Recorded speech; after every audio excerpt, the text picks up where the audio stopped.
Hi, this is Nicholas York, a registered migration agent from Pathway to WAS. And today I'm going to discuss the different sort of general skilled migration visas on offer and just the general skilled migration visa program in general.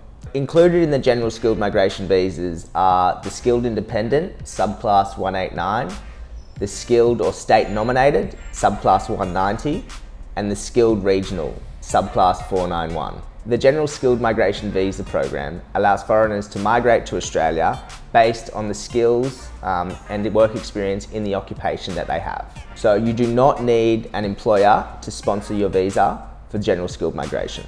In this video, we'll give you a general overview of the different visas, the general criteria for general skilled migration visas, and the processes of applying for these visas. For a more detailed explanation on each visa, please check out the individual visas videos on our YouTube channel. So to give you a general overview of the visas, the first visa is the Skilled Independent Subclass 189. So this is without a doubt the best visa. It's an open work visa, allows you to live and work anywhere in Australia. It's permanent. However, because it is such a in-demand visa, it's actually quite difficult to obtain. Immigration only release obviously a certain number of these visas every year, and because it's the most in-demand, it's the best. It's really difficult to obtain. And to be honest, I think immigration at the moment is trying to push most applicants into regional areas or areas outside the major cities. I think this is something which is going to continue, so I think we will see the number of skilled independent visas offered drop down. So to apply for this visa, your occupation must be on the medium to long-term strategic skills list. So this list is just a list of occupations that immigration provide for all of Australia.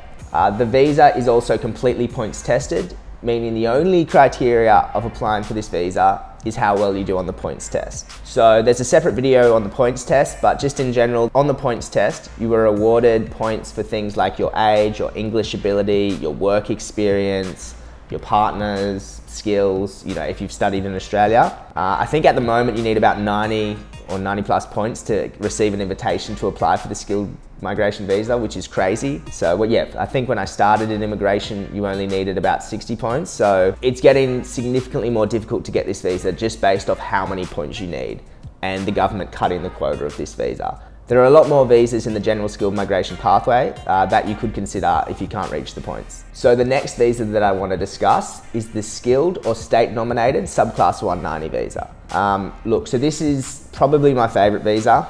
Once again, it's a permanent visa and you don't need an employer to sponsor your visa. It's also points tested.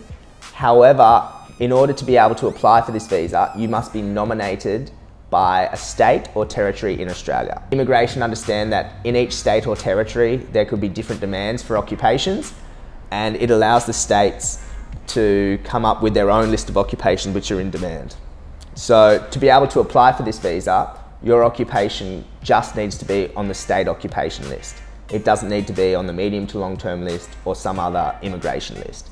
And each state has their own list of in-demand occupations. Once again, to be able to apply for this visa, you don't need the same amount of points as a skilled independent.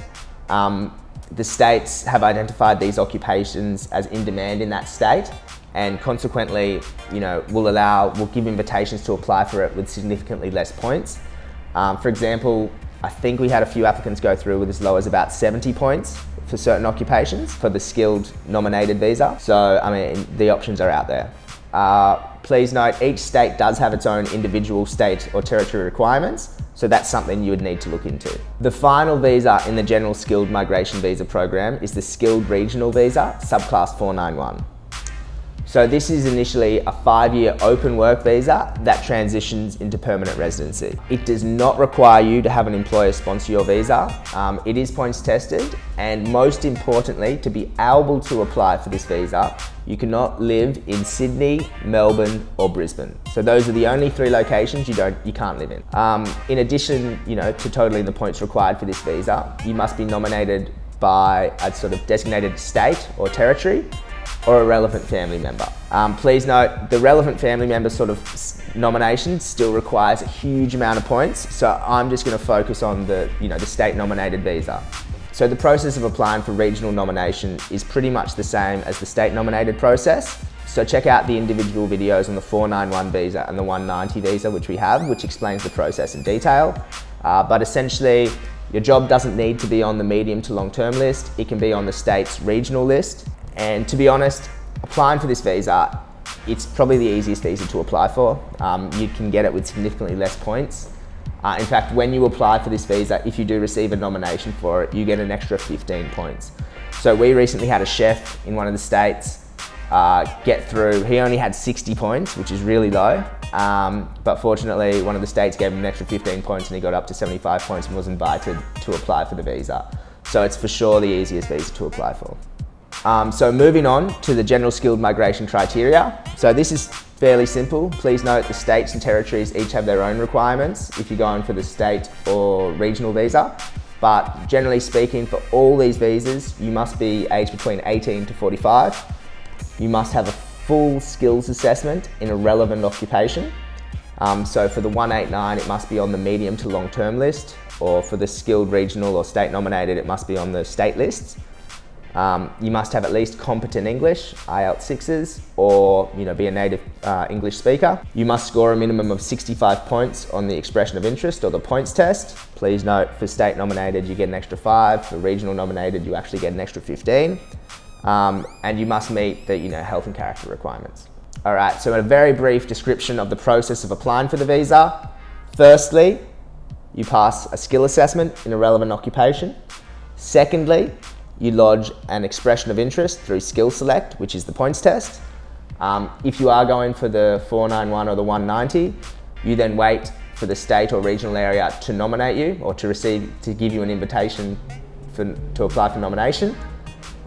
If you're going for the skilled independent, you don't have to do that. And finally, if immigration or the states like you, they'll send you an invitation and you'd apply for the visa through your IMI account. So look, I understand this is a lot of information to take in.